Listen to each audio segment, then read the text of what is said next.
Tani, zoti kryetar, unë kam përpara listën e diskutantëve të është një krajinë e tërë, madje, jo kryetari kuvendit.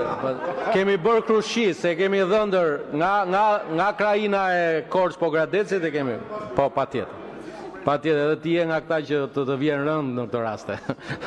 Ti turprohesh. Ky është kompliment, zoti Bardhi, nuk është fyerje për mua. Nuk e di për juve, për mua nuk është fyerje. Për mua është kompliment. Zoti kryetari kuvendit, të nderuar koleg, ky deputeti që sapo foli në emër të mohimit të së drejtës për të diskutuar, është i pari në pikën e parë të rendit ditës për të folë. Po pra po, pika e parë rendit ditës është kjo. Tani do ju kërkoja, zoti kryetar, me qenë se kemi një marrëveshje shumë të rëndësishme me Republikën Federale Gjermanisë, mirënjohje Fondacionit Hans Seidel për gjithë prezencën e vet në Shqipëri. Të gjitha forcat tona politike kanë bashkëpunuar me Fondacionin Hans Seidel, kemi bashkëpunuar dhe është rasti të themi që Republika Federale Gjermane është partneri ynë kryesor me 1.2 miliard euro programe në Shqipëri. Të kalojmë në pikën e parë të rendit ditës dhe deputeti që sapo u qa se nuk ka hapësira të marri fjalën dhe për këtë pikë të parë të rendit ditës. Faleminderit.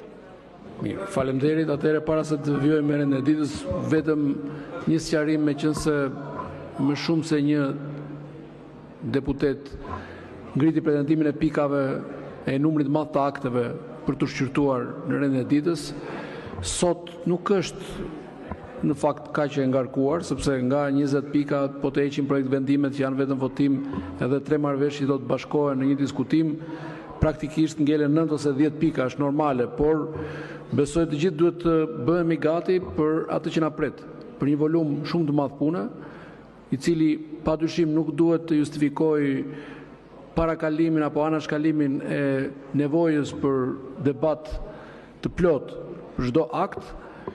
Si e zgjidhim duke rritur eficiencën, edhe duke i lënë më pak kohë kërkesave për procedurë që rezultojnë të mos jenë kërkesa për procedurë, dhe t'i lëmë kohën e nevojshme shqyrtimit, diskutimit, debatimit të akteve. Gjithsesi kjo është çështja juaj. Unë i kam respektuar gjitha kërkesat procedurë, aktualisht e kanë marrë fjalën gjithë ata që e kanë kërkuar. Shikoj zoti Shea e ka kërkuar përsëri, po ju folët një procedurë dhe replik, nëse e keni për replik mbi replikën sipas rregullores. Nuk bëhet, zoti Balliu, ju lutem të vijojmë me rendin e ditës. Çfarë replike për kë? Sumor fare me ty, nuk të përmendi emrin, s'dëgjova të përmendet emrin. Urdhroni atëherë 2 minuta dhe vijojmë me rendin e ditës. Vijo.